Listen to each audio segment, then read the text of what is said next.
السلام علیکم ورحمۃ اللہ وبرکاتہ۔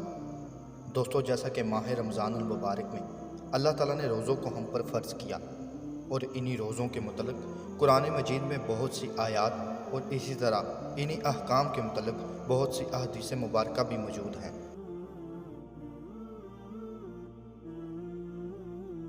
جیسے کہ سورۃ البقرہ کی آیات میں فرمایا کہ اے ایمان والو، تم پر روزے رکھنا فرض کیا گیا جس طرح تم سے پہلے لوگوں پر فرض کیے گئے تھے، تاکہ تم تقوی اختیار کرو۔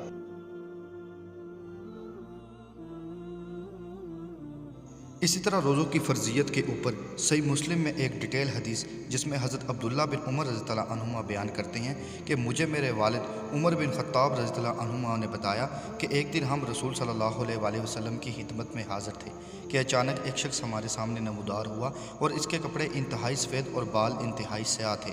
اس پر سفر کا کوئی اثر دکھائی دیتا تھا، نہ ہم میں سے کوئی اسے پہچانتا تھا، حتیٰ کہ وہ آ کر نبی کریم صلی اللہ علیہ وآلہ وسلم کے پاس بیٹھ گیا اور اپنے گھٹنے آپ کے گھٹنوں سے ملا دیے اور اپنے ہاتھ آپ صلی اللہ علیہ وآلہ وسلم کی رانوں پر رکھ دیے اور کہا کہ اے محمد صلی اللہ علیہ وآلہ وسلم، مجھے اسلام کے بارے میں بتائیے۔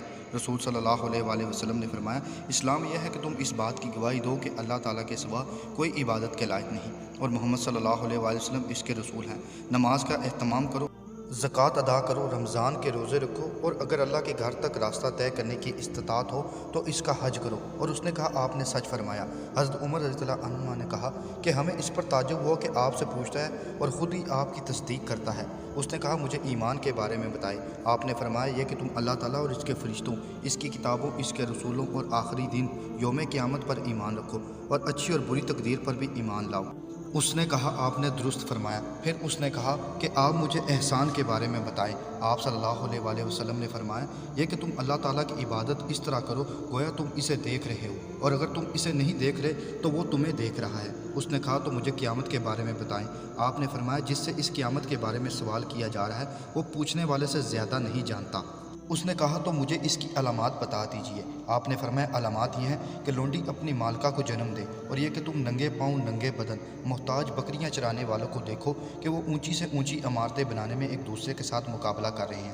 حضرت عمر رضی اللہ عنہما نے کہا، پھر وہ سائل چلا گیا۔ میں کچھ دیر اسی عالم میں رہا کہ آپ صلی اللہ علیہ وآلہ وسلم نے مجھے کہا، اے عمر، تمہیں معلوم ہے کہ پوچھنے والا کون تھا؟ میں نے عرض کی، اللہ اور اس کا رسول زیادہ آگاہ ہیں۔ آپ صلی اللہ علیہ وآلہ وسلم نے فرمایا، وہ جبریل علیہ السلام تھے، تمہارے پاس آئے تھے، تمہیں تمہارا دین سکھا رہے تھے۔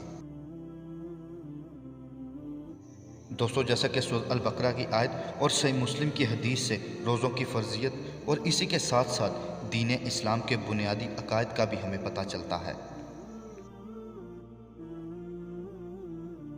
اور اسی کے ساتھ روزہ رکھنے کی نیت یہ کسی بھی حدیث کی کتاب میں موجود ہی نہیں ہے۔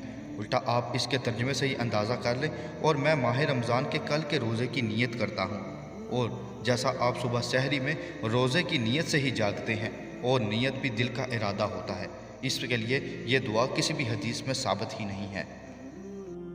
اسی طرح روزہ افطار کرنے کی جو دعا ہم پڑھتے ہیں وہ بھی سنن ابی داؤد میں ضعیف اور مرسل روایت ہے، اور اس میں اصل الفاظ اللہم لک صمت وعلی رزقک افطرت۔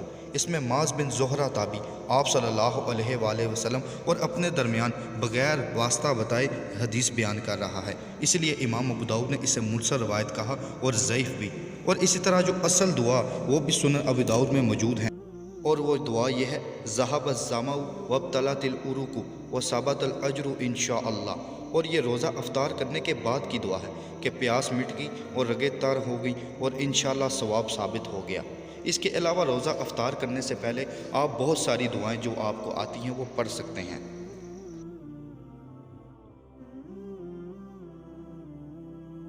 اللہ تعالیٰ سے دعا ہے کہ وہ ہمیں اپنے دین کو سمجھنے، اس پر عمل کرنے اور دوسروں تک پہنچانے کی توفیق عطا کرے۔ السلام علیکم ورحمۃ اللہ وبرکاتہ۔